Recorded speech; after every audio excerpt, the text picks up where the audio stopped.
Hello. Welcome to this evening's TI Technology webinar hosted by Texas Instruments. For tonight, we'll take a look at how TI Technology can help your students level up. I see that many of you are joining us for the first time, so we'd like to extend a special welcome if this is your first TQ Professional Development webinar. We'd also like to thank everyone for completing the live survey on the right side of your screen. My name is Mike Houston, and I'm the moderator for this event. I teach algebra and calculus near Pittsburgh, where I use TI Technology to make tough-to-teach, tough-to-learn concepts accessible to all my students. I'm very happy to introduce our two panelists tonight, Jennifer Wilson and Jill Goss. Jennifer is in her 22nd year of teaching mathematics at Northwest Rankin High School, where she uses TI-Nspire CX and the TI-Nspire Navigator System every day, both to teach her students and to learn from them. Jennifer received the Presidential Award for Excellence in Mathematics and Science Teaching in 2011, and she received the T-Cubed Leadership Award in 2013. She enjoys writing mathematics curricula using technology. Thanks for being with us, Jennifer. I'm glad to be here, Mike. And Jill is the Director of Teaching and Learning at the Trinity School in Atlanta, Georgia. With over 30 years of experience as a math educator and leader, including her role as a T-Cubed instructor, Jill brings her expertise in developing teachers to become more effective in their practice. Amongst her many awards, Jill is a Presidential Awardee for Excellence in Math and Science Teaching and was recently named a Teacher of the Future by the National Association of Independent Schools. Thanks for being with us, Jill. I'm very excited to be here and talk with all of you. We are expecting a large crowd, so your audio is muted. Feel free to send questions to Jill or Jennifer using the chat window on the right side of your screen. We'll also be using that chat window to send general messages. Once we move to the software, the right section of your screen will be replaced with a green floating toolbar. You can access the Q&A window by clicking the question icon. This session is being recorded, and as a reminder, we'll provide a link to the event certificate of attendance at the conclusion of the webinar. Once the recording is available, if you'd like to follow along with a handheld or software device that you have, we recommend doing this with the recording. That way you can download any of the activities and then pause and rewind the recording as necessary. We don't expect you to have any audio issues tonight, but in the event that you do, try selecting Communicate in the WebEx menu, choose Audio Broadcast, and then click Join. At this point, Jill is going to discuss our agenda. So we're very happy all of you are here with us. Jennifer and I have become passionate about the standards for mathematical practice and how we help our learners give themselves feedback to level up in even their practices. And so tonight we've chosen the practices that you see. I can make sense of problems and persevere in solving them. I can look for and make use of structure. I can attend to precision, and I can look for and express regularity and repeated reasoning. And the learning progressions that we share with our students and our teachers, for that matter, so that we're giving actionable feedback and helping our students self-assess and push themselves forward. Thanks, Jill. And Jennifer is going to discuss our expected outcomes. By the end of our night, we want to learn more about designing paths for leading all of our learners to level up, to reach that target that we have. We will look at how the TI-Nspire Navigator can help inform opportunities for growing our learners. And then Mike will let us know how to continue our own professional learning after the webinar. Thanks, Jennifer. And it is all yours. All right. So we thought we would start tonight by finding out who is with us. In the chat window, let us know where you teach, what grade level or course you teach, and in one word, how are you feeling tonight?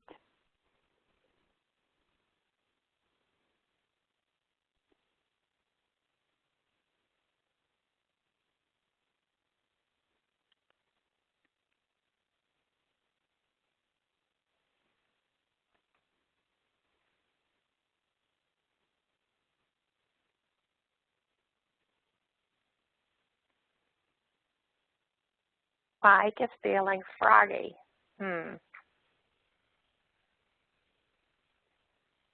Well, Kathy McGrath, I'm glad to see you here from across the street.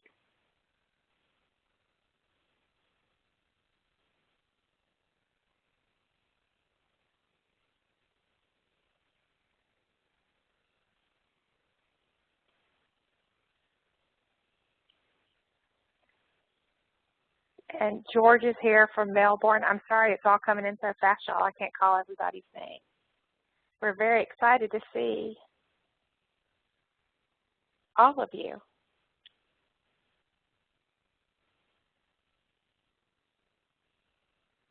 So thank you for letting us know who you are and how you're feeling tonight. That way we just have a little bit of an idea of who's here with us. Jill is going to start our discussion tonight with Math Practice 1. So I think this is one of my favorite of the Standards for Mathematical Practice. It does have the most lift at my school. And as Jennifer and I began to work on this, this is the first one we tackled. These are a lot of words about mathematically proficient students and what they can do and how they should explain and show things. But how do we give students feedback? If we continue to tell them, well, you need to persevere or you need to make sense of the problem, if we don't coach them in how to grow in that area, they're going to have trouble. And so Jennifer and I have become fans of the 4-point standards-based grading rubric with a twist that the levels are actionable. And so we want every learner in our care to be able to say, I can make sense of problems and persevere in solving them. But what if they can't? How do we coach them to grow in that area? So we've asked, can you say, I can ask questions to clarify the problem and I can try again when things aren't going well? Well, maybe I can, but no, maybe I can't. I don't know what question to ask. Well, can you show one attempt to investigate or solve the task? And if you can persevere in solving the problem, can you find a second or third solution and show how the pathways connect to one another?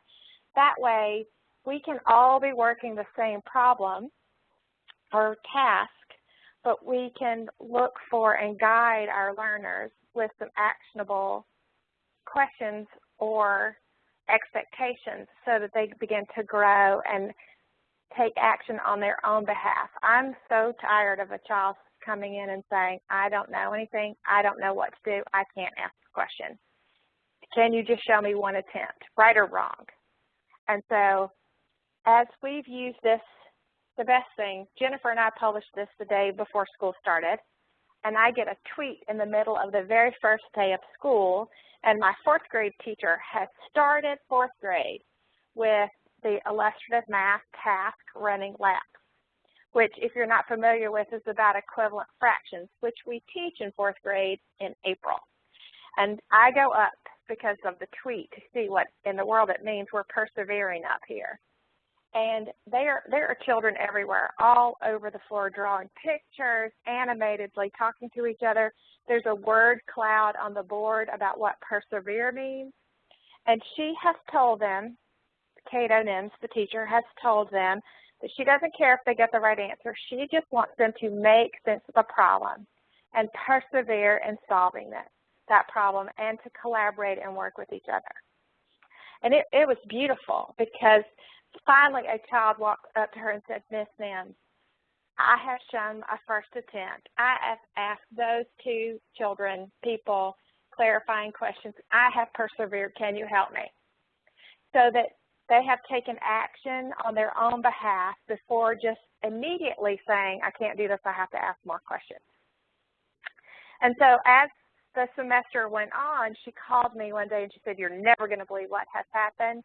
Today was the day to review for the test on polygons.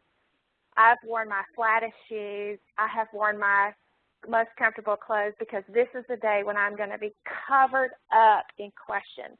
And I send out the test review, and it is dead silence in my room for a while, and then small groups of children began to talk with each other. And I've been standing here for 15 minutes, and I finally say, does anybody need my help? And the children say, oh, no, Miss Nams, we're persevering. We'll let you know.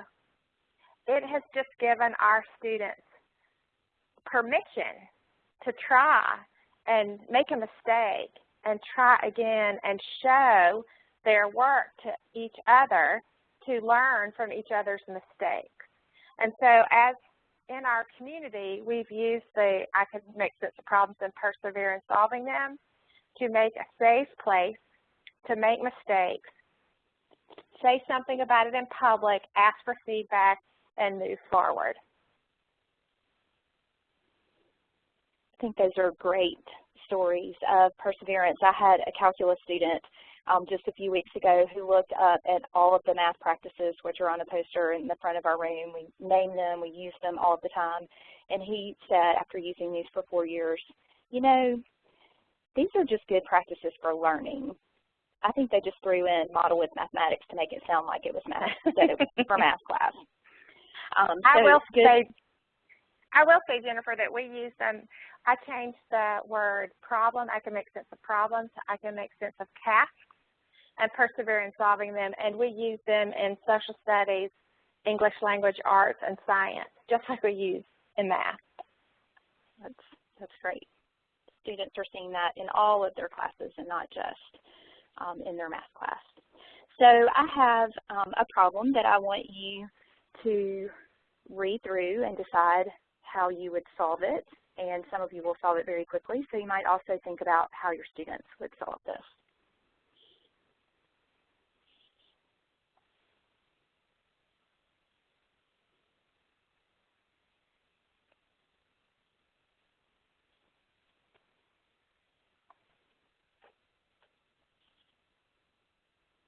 When I first saw this problem, I distributed and combined like terms and then noticed that not one of the choices was exactly what I had. Of course, I was then able to find an equivalent expression for that, but I wonder whether any of you did the same.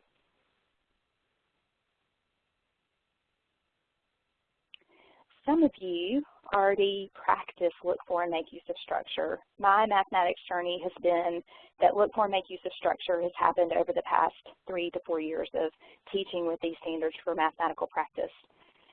Now that I'm learning to practice look for and make use of structure, I see something different, like a few of you did see. 8 of something and 5 of something, which gives us, of course, 13 of that thing. So I think I'm seeing lots of good conversation there about how you interacted with the problem. Some of you looking at the answer choices, some of you also distributing because that's how you were taught, or maybe some of you looking for those common factors because that's how you were taught. So it's interesting to look at the results of this question. This was given on an end-of-course exam in Florida a couple of years ago, and you can see that only 40% of the students got the question correct. How many of those 29% just went through the motions of distributing because that's what they had been taught to do, and didn't even pay attention to the fact that the second term there wasn't equivalent to what they would have gotten had they combined those like terms. So what does it mean to look for and make use of structure? I teach geometry, and my students would say that this is the practice that we use the most. We turned all of these words into this level learning progression.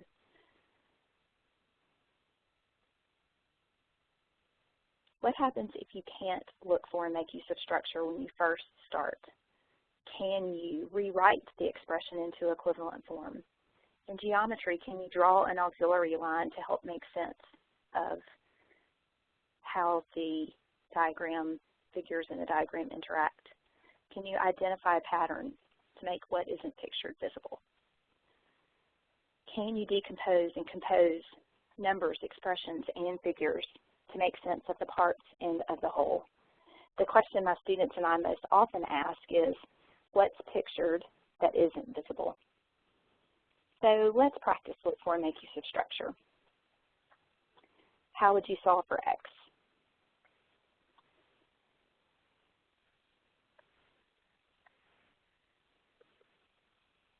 Would you jump right in and distribute?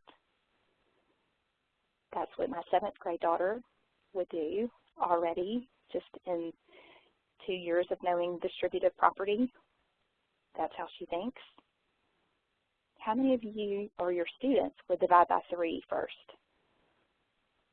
My instinct hasn't been to look at the whole until the past few years, but learning with these new standards, I am learning to take a step back and look at the whole, see if there's some structure that wasn't pictured right at first. So we're going to look at 2 more tasks, practicing look for and make use of structure. But before we do, I want to add in one additional learning goal. So many of you are going to already know how to solve the tasks that we're going to do. But in conjunction with practicing look for and make use of structure, can you also apply your mathematical flexibility? Can you show what you know using more than one method? So here's our first task. Let's take about 60 seconds for you to think of more than one way to calculate the area of a square with a diagonal of 10 centimeters. When that time is up, then you can show what you know in the chat window. But for the next 60 seconds, let's let everybody think by themselves for just a moment.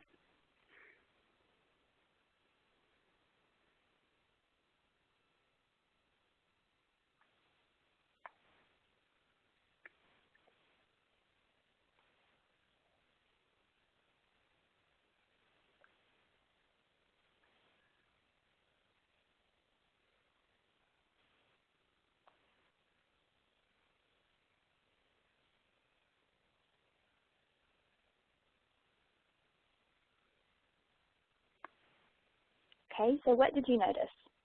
What's pictured that isn't visible? Tell us in the chat. And Jill and Mike, you can help me know what's coming in.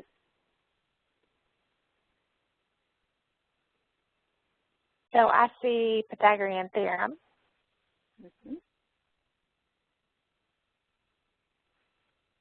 I think you have people thinking.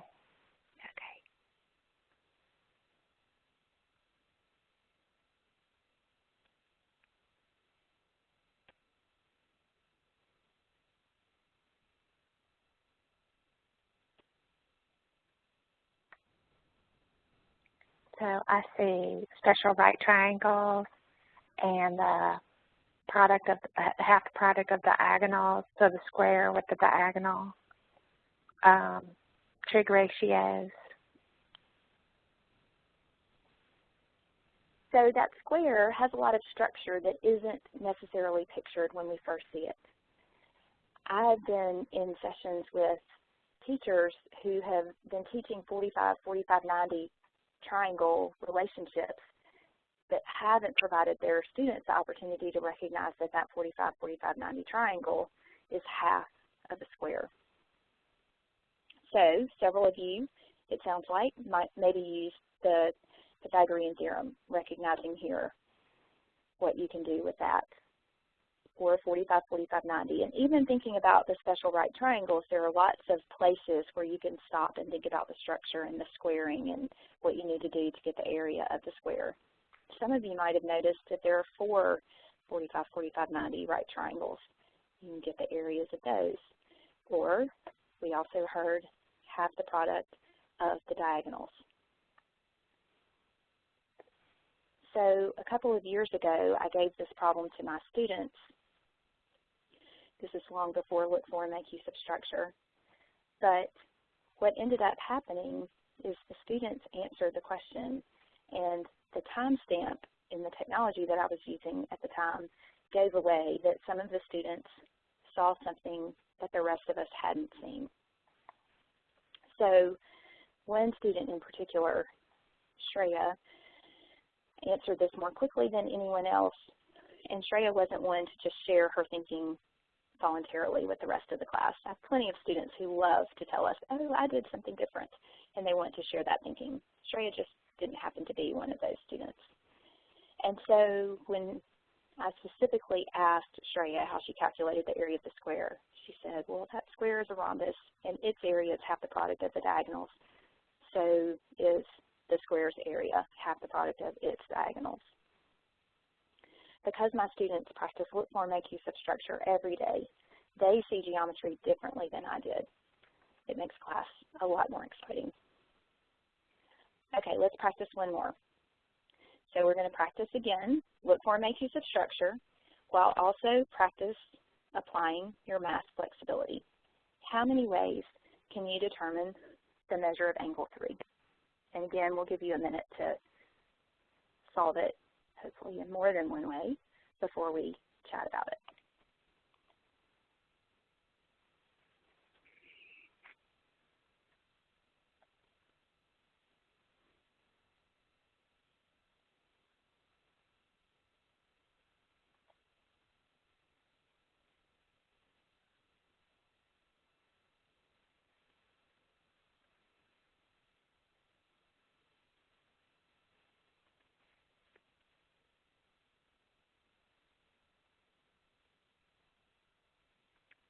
So what do you see that isn't pictured? How can you share your thinking with us? Try it in the chat window.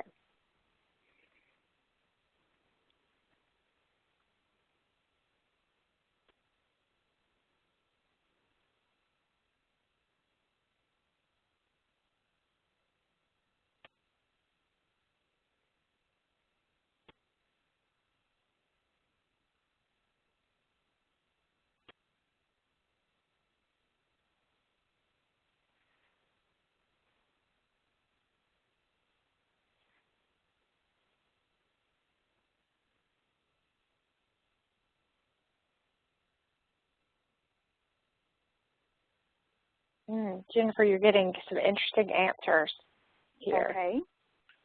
I see parallel. I see supplementary angles. I read extend the green segments. Use same side interior angles to extend the transversal. Draw a perpendicular line.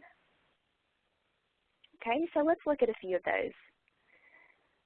So the only time I knew about auxiliary lines pre-math practices was with two problems regarding parallel lines, a problem very similar to this on an enrichment page from the textbook out of which I taught. The directions said extend the lines to calculate the value of measure of angle 3. So that's what I see. When I give this problem to my students, they see some of what you saw.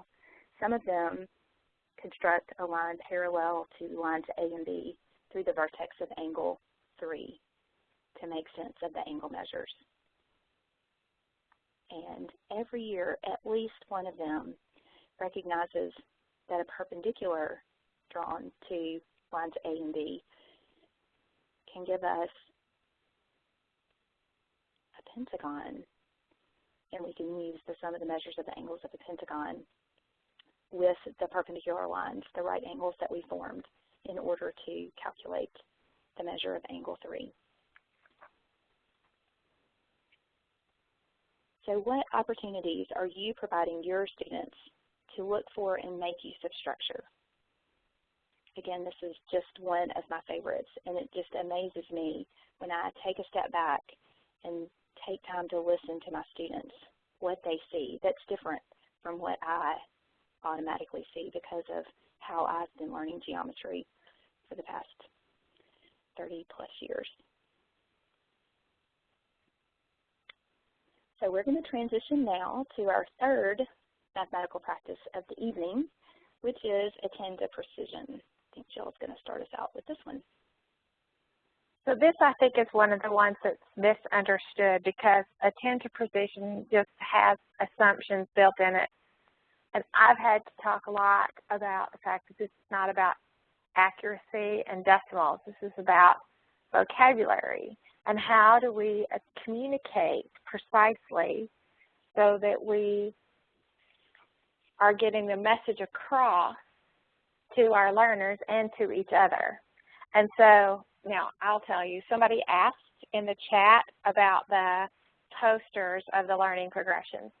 So Jennifer and I are working hard to write learning progressions for all of the standards for mathematical practice.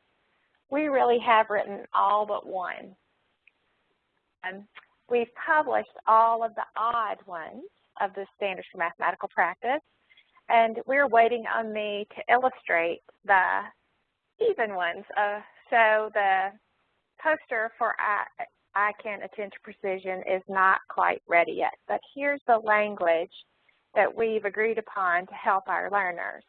At level 3 on target, we want every learner in our care to be able to say, I can attend to precision. If I'm struggling with that, or if my teacher gives me feedback that I'm struggling at it, I need to ask myself, can I communicate my reasoning with proper math vocabulary and symbols? And can I express my solutions with units? No, I'm having trouble with that. Well, can I write incomplete mathematical sentences using equality and inequality signs appropriately and consistently? Well, yes, I'm thinking everybody can do that. And if you can do that, then you can begin to think, what else is the proper vocabulary that I need? How can I check my symbols to make sure that I'm communicating precisely? And do I always go back and check to make, not only do I have units, but that they make sense? And if I can attend to precision most of the time on target, can I distinguish between necessary and sufficient language for definitions, conjectures, and conclusions? I will say at the elementary school, we have to decode a lot of what's in level 4. But as I have had the privilege to teach 5th grade, as we've begun the study of fractions, many teachers have come because of the way that we've started talking about attending to precision of language. So we're going to start with a story from Jennifer about fractions and work our way up through 5th grade and beyond. So when my daughter Kate, who is now 10, came home from her last day of 1st grade, she had a scrapbook that they'd worked on the last few days of school. Her list of 5 things she'd learned in kindergarten was a math teacher mama's dream. To be nice, to have fun. I've learned fractions, how to spell big words except for fractions, and how to tell time. A few pages over, Kate said that the best thing about 1st grade is fractions. Her picture is beautiful and frightening. Look at it closely. On one hand, I'm thinking, well, what happens to students from 1st grade to 9th grade? They leave 1st grade thinking fractions are the best thing ever. My students don't love fractions. On the other hand, I'm looking at her illustration and thinking, yikes. 1/3, attend to precision is an important practice for all of us, maybe even more important for teachers than for students. So Jill's going to tell us about her work with students at her school with fractions and attending to precision. So I thought we might practice first. Usually when we do this in face-to-face workshops, Jennifer and I ask people to decode attend to precision, and we always get back, it's important to communicate precisely. So can you communicate precisely in the chat window the answer to my question, what is a fraction?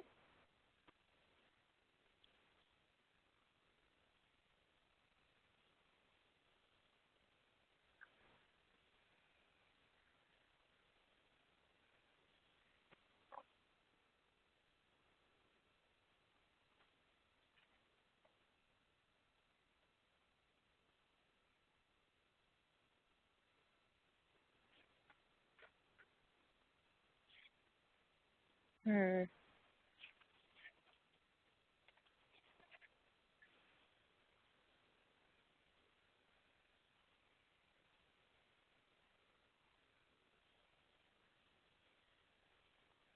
I'm hoping that you can see what each other's writing in the chat as well.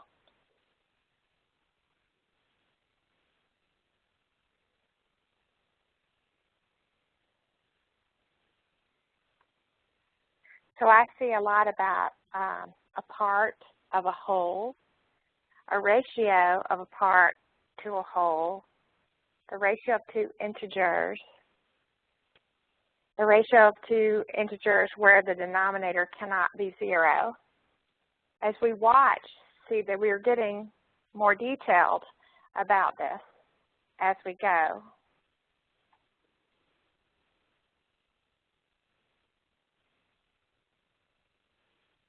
But if you think about teaching 4th and 5th graders, I'm not sure we can start with it's A over B where A and B are integers and B cannot be equal to 0. And we teach fractions early, and then we continue to teach fractions over and over again. I worry sometimes that fractions is a national epidemic because of the seniors that I've taught recently that still struggle. So in 5th grade, we launched this as part of our learning progression because we use content learning progressions as well as practices with learning progressions. In fact, we couple them. That's where we find the magic of differentiation beginning to happen.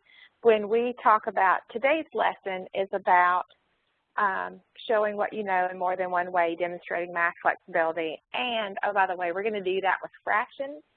And so the fraction learning target for today is I can describe a fraction as A copies of 1, the fraction A over B as A copies of 1 over B. And so we no longer allow the children to talk about the top of the fraction and the bottom of the fraction. They're big, bad 5th graders. They need to talk about denominators and numerators and be specific. And we've introduced the word partition. 5th graders want to know, like, you just can't say the part. And so we've begun to talk about how we grow in our communication and how we attend to precision that grows as we become older and more sophisticated with both our mathematics and our communication skills as well. And so if you flip to the next slide, Jennifer. This is what this looks like with, I believe these are 6th graders. As we begun to work with them, if you haven't seen the Building Concepts fractions lessons from Texas Instruments, run, don't walk to get to them because they are game changers for students to be able to visualize and to think more flexibly about how they interact with fractions. And so this is a question that we gave our 6th graders after we've been working on adding and subtracting fractions with unlike denominators.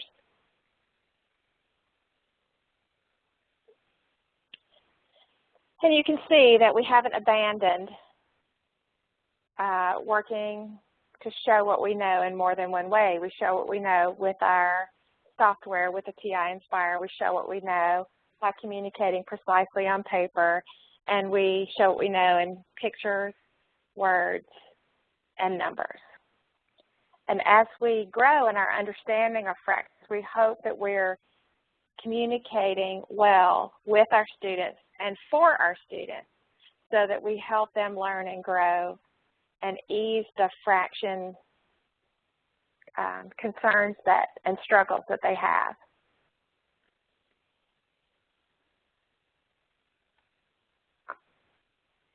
And so if you haven't seen them, this is the first in the sequence of lessons on building concepts with fractions, and it does exactly what we've asked of our students. We want to represent fractions in words and pictures and numbers.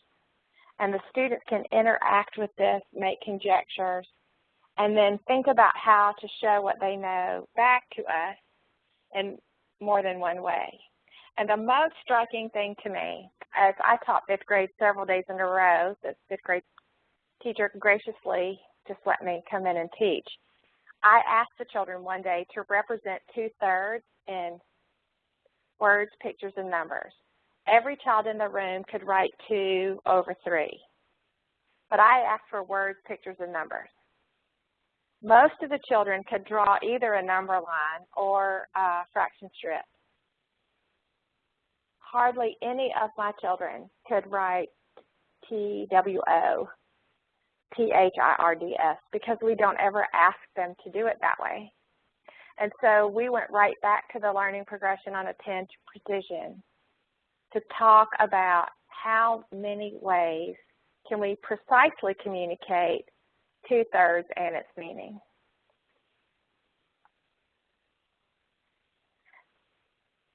So almost always we weave in that math flexibility learning progression to go along with whatever standard for mathematical practice and content progression that we want, so that our students are always thinking about, I need to show this in more than one way. And with our younger learners, we really do talk about words, pictures, and numbers. How do you show this in words, pictures, and numbers? So that we're wrapping those together so that they become more flexible when they read to decode problems and when they give their answers back, so that we're sure that they're understanding even the results.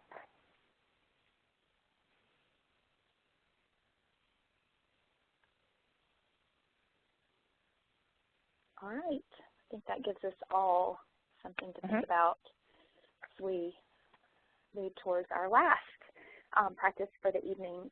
So we want to spend a little bit of time now practicing look for and express regularity in repeated reasoning.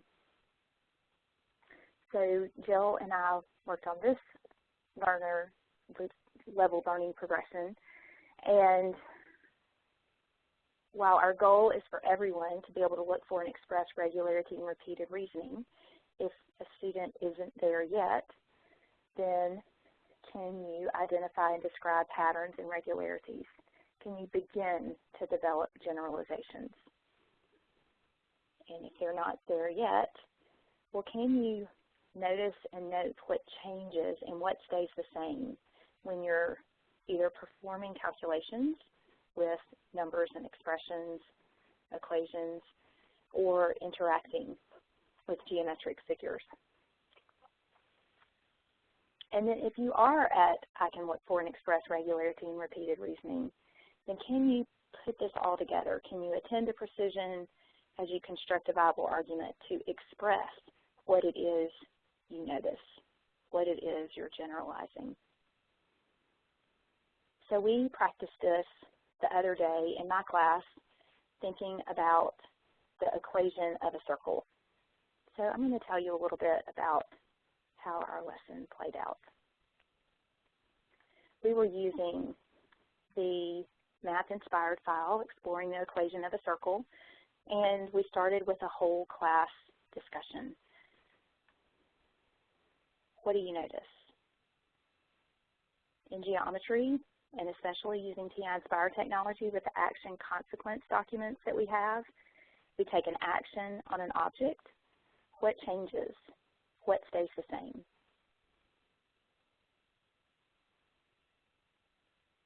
So what do you notice? What would your students notice? My student said, there's a right triangle. Somebody else said, the hypotenuse is always 5 units. At the same time, one person is saying the hypotenuse is always 5 units. Somebody else is saying the legs are always changing. What else do you notice? What has to be true for these objects? What has to be true for this right triangle, for the legs and the hypotenuse?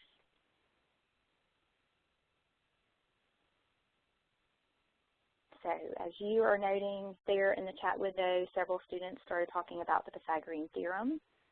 So what do you mean the Pythagorean theorem works here?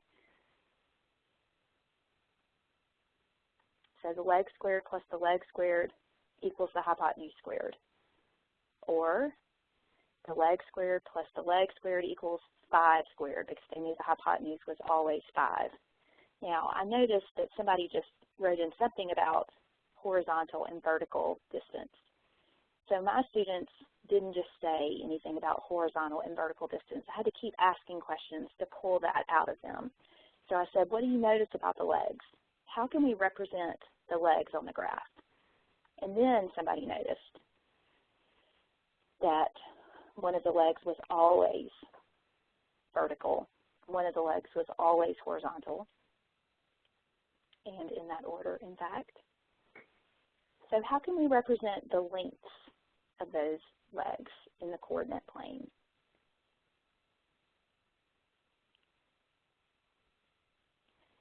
So then they asked X and Y. I think they thought that the obvious was too easy. Surely it couldn't be that. So what are those vertical and horizontal distances? What do those have to do with point P? Oh, they're the X and Y coordinates of point P. What can we say is always true? Does something always work here? And so eventually they got to the point where they said X squared plus Y squared equals 5 squared for that point P. So what path does P travel? It's obvious to us. It wasn't obvious to all of my students. So we turned on the geometry trace and traced point P as we moved point P around in the XY coordinate plane. And yes, we get that circle. And so we said that this equation of the circle, this set of points, is going to be described by that equation, X squared plus Y squared equals 5 squared. So P makes that circle, and we figured out the equation of that circle. So then I sent the document to them, and I gave them some time to explore 2 other pages with their teams. One where they could change the radius of the circle,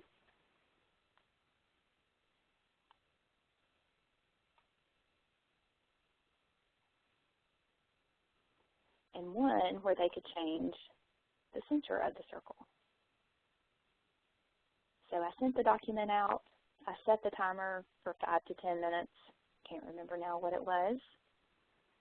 And included in their document were some questions. And so after those few minutes, I collected their work. And I'm going to go back to my slideshow so I can show you some of the work that they had. While they were working, I was using class capture to present, to watch what they were doing, to pay attention to who might be struggling, what team needed some help. And a little bit later, it was funny that they all wanted to do the trace. That was part of our whole class discussion at first, but as soon as they got that document, they were ready to try it themselves. And so here's what happened when I collected their work. There were 5 questions, and this is what I saw. The average is down here at the bottom. 79%, 71, and 96%, 54, and 29%. Now, this is with us looking just at that very first circle, X squared plus Y squared equals 5 squared. The rest of it was what can you do? And these are the questions that I sent just so you can kind of see what they were. You can see what one team of students did there. Another question. And again, some of these, had multiple steps to them because here they had the area of the circle and had to go through and think about, well, what does that have to do with the radius or the square of the radius, not just thinking about the center. Another one where they were given the endpoints of the diameter of the circle.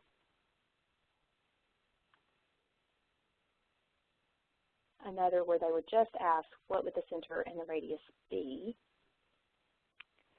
And then one last problem where they were thinking about whether a point would be included in a given situation. So I think it's important for us to think together about what we would do next in this situation. So my students have done some work together there as a team.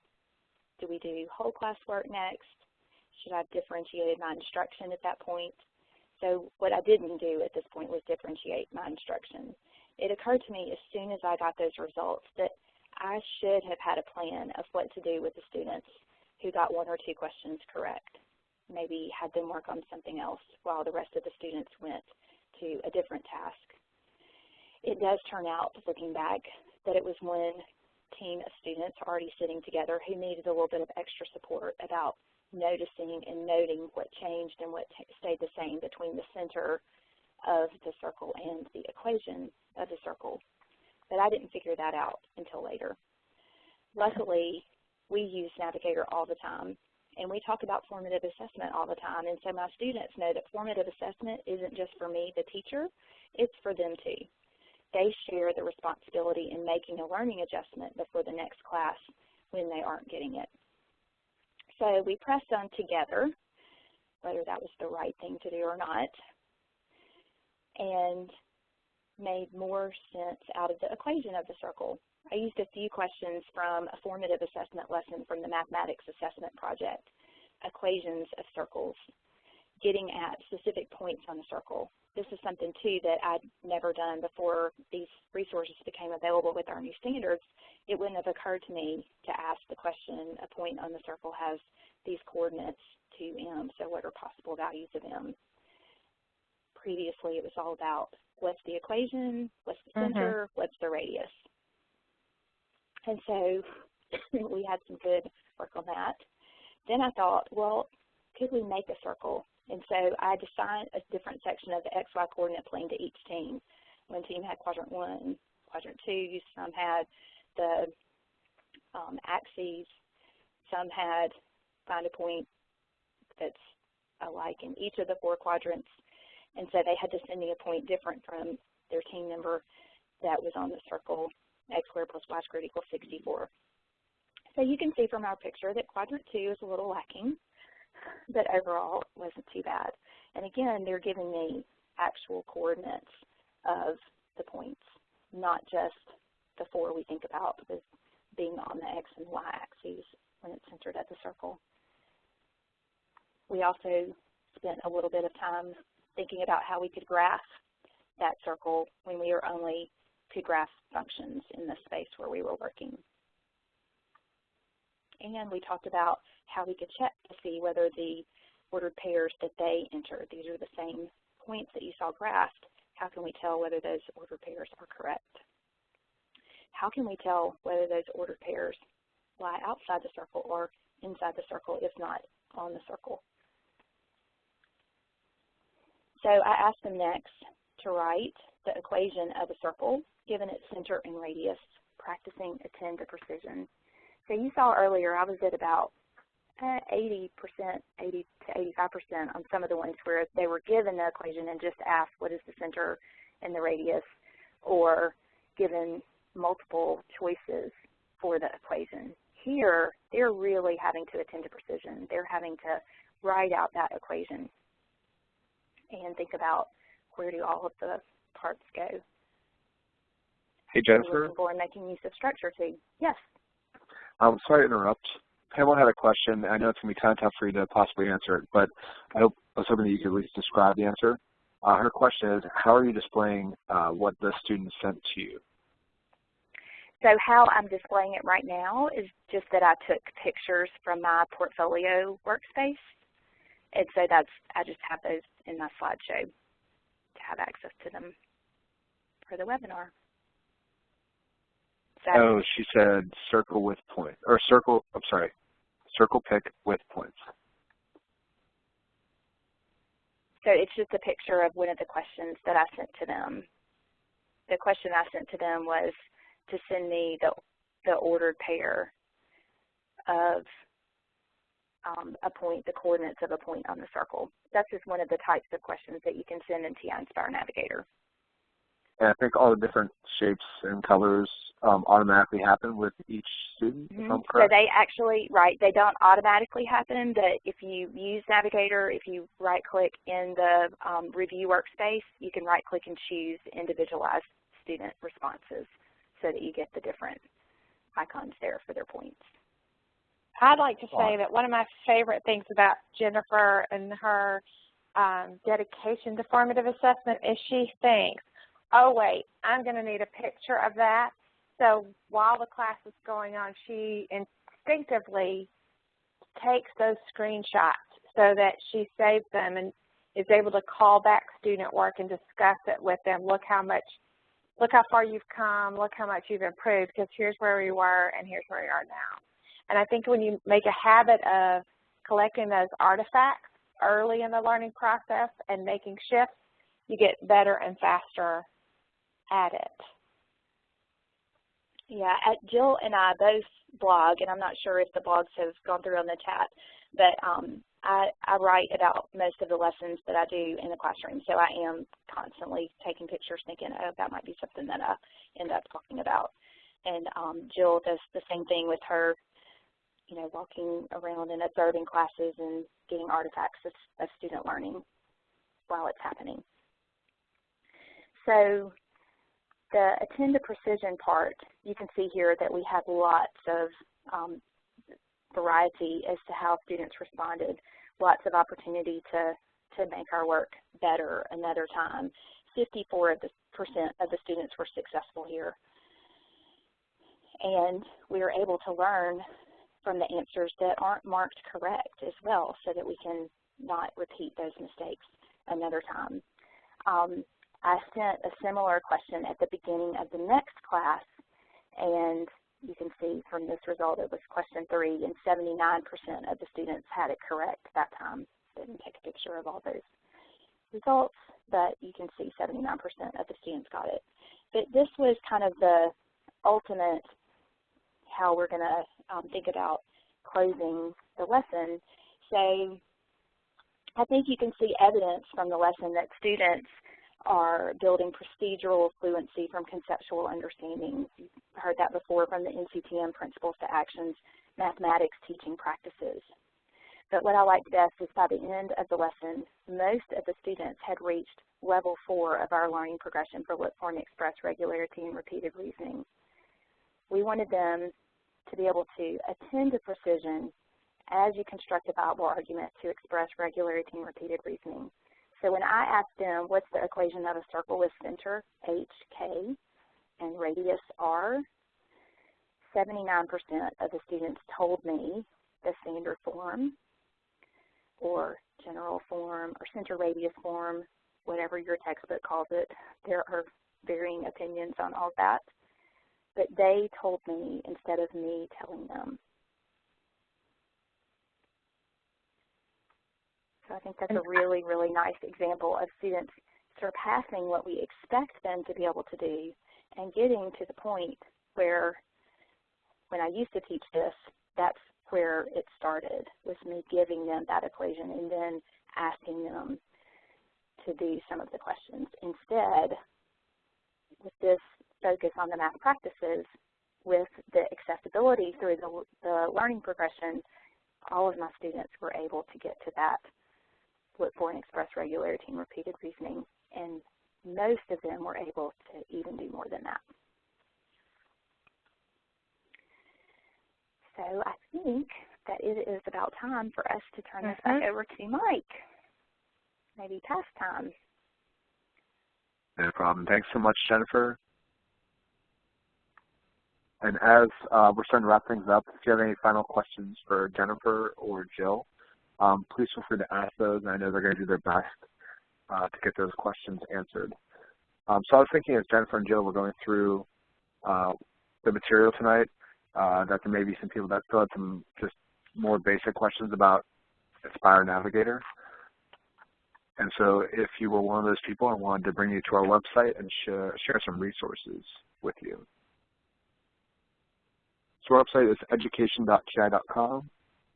And if you scroll under the Professional Development tab, you can scroll down to Online Learning.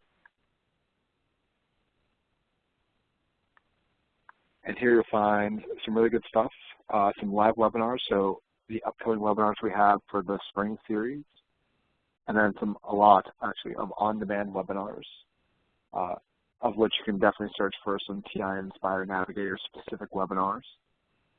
But also on the right-hand side we have technology tutorials.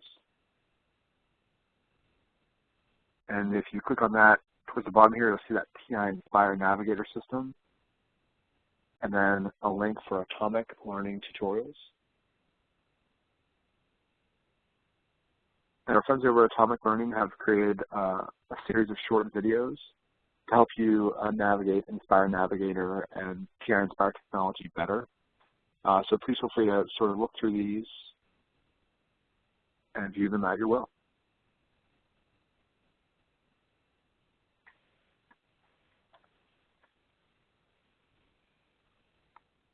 As I mentioned before, we do have some great upcoming webinars. So if you enjoyed the format of tonight, please feel free to register for any of the remaining spring webinar series that we have. We're really excited to release the summer workshops. So if you want to extend your learning, please consider attending a T-Cube summer workshop. They are summer workshops that are spread throughout the country that are specific to maybe technologies, whether it be TI-Nspire or TI-84 or a particular content. So maybe you're a science teacher or you teach mathematics, or you're looking for something that bridges the gap between the two of them, or you're looking for more help with pedagogy and the standards. So please feel free to visit the link to find a T-Cube summer workshop near you. Also tonight is the first night we're doing a live webinar drawing for one person tonight. Will receive a registration to a T-Cube summer workshop this summer. And that person is Zenith. And so Zenith, we will be in touch with you very shortly over the coming days over email. So congratulations. I know Jill in particular was doing a lot of tweeting tonight about what was going on, so feel free to continue the conversation because I think Jill might have started it. So feel free to continue that conversation that Jill started tonight.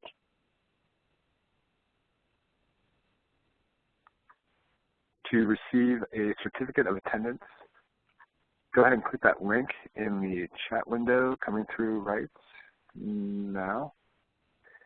That link contains a name and duration of tonight's event. You can fill in the date as needed. And whenever you leave this webinar, a brief survey will automatically appear in your browser, and your feedback guides us as we plan a lot of our future online events, and we really appreciate your thoughts. So if there's any skills or resources you'd like us to cover in a future webinar, please let us know.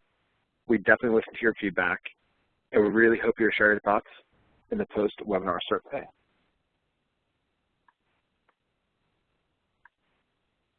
Thank you so much, Jennifer and Jill, for all your hard work that you put into preparing for tonight. Just looking through the chat window, there's some already thanks coming towards your way. So thank you so much for everything. I know that I learned a few things, and I hope everyone else did too.